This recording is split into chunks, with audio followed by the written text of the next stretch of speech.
So ఒకసారి coming to your personal profile, as a mind reader గా, motivational speaker గా ఎన్ని సెషన్స్ ఇచ్చారు? ఆడియన్స్ కూడా ఎట్లా రిసీవ్ చేసుకునేవాళ్ళు? ప్రతిరోజు నా 100% అనేది వాట్ ఎవర్ ప్రోగ్రామ్ తీసుకుంటప్పుడు నేను ఇచ్చిన అనమాట. కొన్ని కాలేజీలలో పోయినప్పుడు ప్రోగ్రామ్ స్టార్ట్ చేసేటప్పుడు నాకు ఇన్ఫర్మేషన్ వచ్చింది ఈ రోజుది పేమెంట్ రాదని, కానీ నేను మాత్రం నా 100% తగ్గేయలే. ఎందుకు తెలుసా? అక్కడ నన్ను నమ్ముకున్న పిల్లలు కూర్చున్నారు కదా, ఈ పిల్లల్లో నలుగురు మారినా చాలు, రేపటి రోజున చాలా చేసినట్టు అయితే నేను ఇండైరెక్ట్ గా దేశానికి అని చెప్పి ఆ ఫీలింగ్స్ టు బి ఫ్రాంక్ నాకు ఉండేది.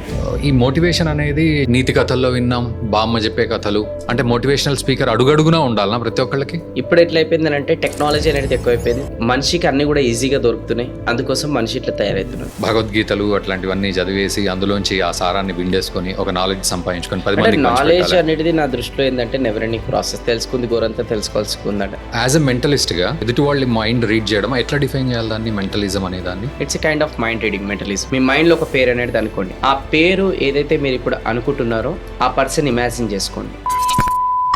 కరెక్టే.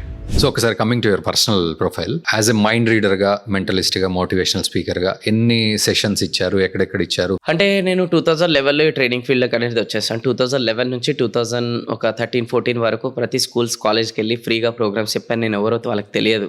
ఓకే, సో అందుకోసం నన్ను నేను ప్రూవ్ చేసుకోవడం కోసం ఫ్రీగా వెళ్ళి ప్రోగ్రామ్స్ అనేది చెప్పాను, ప్రూవ్ చేసుకోవడం స్టార్ట్ చేశాను. Then they are started paying me. Okay, and 2011 నుంచి చూసుకొని 2017 వరకు చూసుకుంటే నేను వెళ్ళిన స్కూల్ అడ్రస్ చేయండి, కాలేజ్ అడ్రస్ చేయండి, డిస్టిక్ అంటూ లేకుండా మొత్తం మార్కెట్లో అనేది కవర్ చేసుకుంటూ వచ్చాను. అండ్ ఈ ప్రాసెస్లో నాకు ఫస్ట్ ఆఫ్ ఆల్ ఇలా దిగినప్పుడు నాకు కాన్ఫిడెన్స్ లేకుండే సక్సెస్ అవుతామా లేదా, కానీ జర్నీలో నాకు ఆ కాన్ఫిడెన్స్ అనేది వచ్చిందనమాట. ఎందుకంటే నేను ఒకటే బిలీవ్ చేశాను జర్నీలో, ఏంటంటే ప్రతిరోజు నిన్నటి కన్నా ఈ రోజు బెస్ట్ ఇవ్వాలని అట్లా చేసుకుంటూ పోయినా. ప్రతిరోజు నా 100% అనేది వాట్ ఎవర్ ప్రోగ్రామ్ తీసుకుంటప్పుడు నేను ఇచ్చిన అనమాట. కొన్ని కాలేజీలలో పోయినప్పుడు ప్రోగ్రామ్ స్టార్ట్ చేసేటప్పుడు నాకు ఇన్ఫర్మేషన్ వచ్చింది ఈ రోజుది పేమెంట్ రాదని, కానీ నేను మాత్రం నా 100% తగ్గేయలే, ఇచ్చేసిన నేను. ఎందుకు తెలుసా?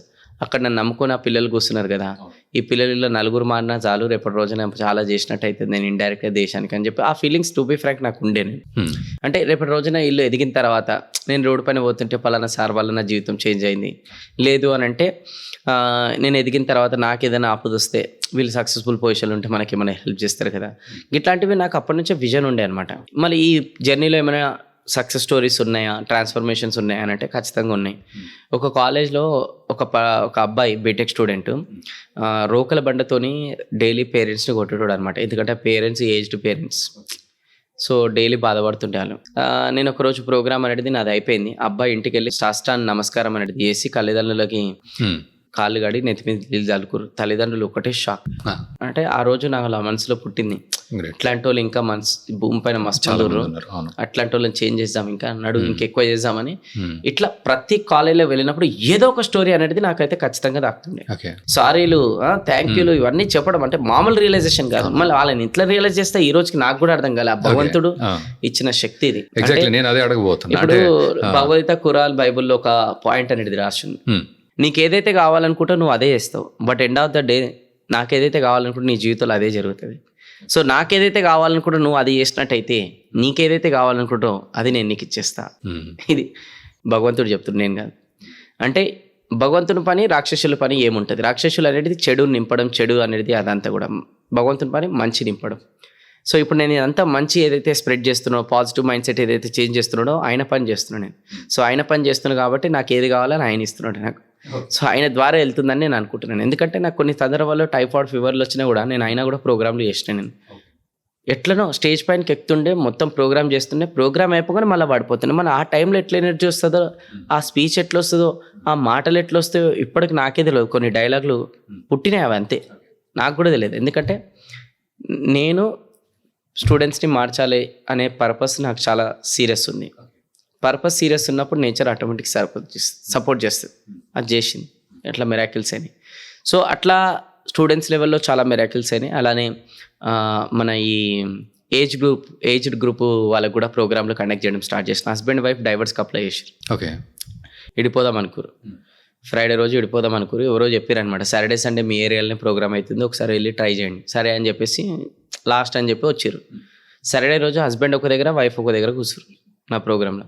సండే రోజు ఏమైపోయిందో తెలియదు, టాపిక్ ఆ రిలేషన్షిప్ అయినా నేను కవర్ చేయగానే లంచ్ బ్రేక్ ఇచ్చిన. లంచ్ బ్రేక్ తర్వాత మళ్ళీ వచ్చి పక్క కూర్చోరు, మైక్ తీసుకొని చెప్తారు, సార్ ఇట్లా డైవర్స్కి అనేది అప్లై చేసినాం, మండే రోజు విడిపోతున్నాం, ఈరోజు సండే మార్నింగ్ మీరు ఒక రిలేషన్షిప్ పైన టాపిక్ కవర్ చేసారు, అది మైండ్కి కనెక్ట్ కాలే, హార్ట్కి కనెక్ట్ అయింది, డైవర్స్ క్యాన్సర్, లైఫ్ లాంగ్ కలిసి ఉండవు.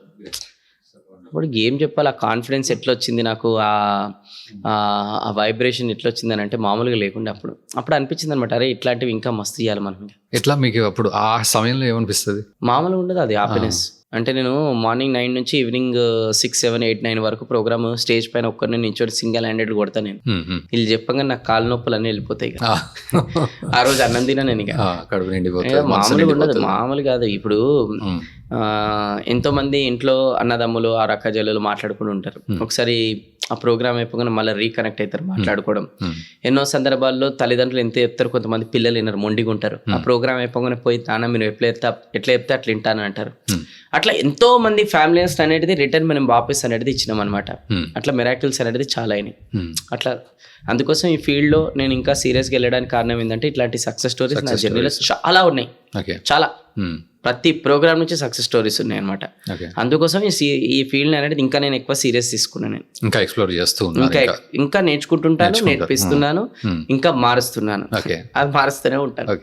అట్లా మామూలు కాదు. ఇక ఇది లైఫ్ ఓరియంటెడ్, బిజినెస్ ఓరియంటెడ్ కూడా మస్తు మిరాకిల్స్ జరిగినాయి. చాలా మంది బిజినెస్ స్టార్ట్ చేస్తారు, బ్రేక్ లేకుండా పనిచేస్తుంటారు, 365 days పనిచేస్తుంటారు. ఎందుకంటే వాళ్ళపైన డిపెండ్ అయ్యి బిజినెస్ నడుస్తుంటుంది. సో కొంతమంది ఫ్యామిలీస్ ఎవరైతే ఉన్నారో వాళ్ళు చెప్పారు నాకు ఇట్లా, సార్ బిజినెస్ స్టార్ట్ చేసి మా నాన్న 20 సంవత్సరాలు అవుతుంది. మా మ్యారేజ్ డేకి అంటే మా పేరెంట్స్ మ్యారేజ్ డేకి ప్లస్ ఇంకా మా బర్త్డేకి కూడా మా నాన్న లేడు. పొద్దున్నే 5 గంటలకు పోతాడు, రాత్రి 8, 9 గంటలకు వస్తాడు సార్. మేము పడుకున్న తర్వాత వస్తాడు, మేము లోకముందు వెళ్ళిపోతాడు. మా నాన్నని కూడా మేము చాలా ప్రాపర్గా చూడలేకపోతున్నాం, ఆయనతో స్పెండ్ చేయలేకపోతున్నాం. ఆస్తులు అయితే ఉన్నాయి సార్, కానీ ఏం లాభం అని ఇట్లా అన్నారు. బాధేసింది. తర్వాత వాళ్ళ నాన్నని ఫ్రీ చేసేసి వాళ్ళకి అప్పయిన ఫ్యామిలీని, ఆ నాన్న వాళ్ళ ఫ్యామిలీని తీసుకొని ట్రిప్లు తిరుగుతుండే ఈరోజు. వాళ్ళు ఇక పిల్లలు మామూలు సంతోషం కాదు ఇక తిరిగి మా నాన్న నాకు ఇచ్చినందుకు.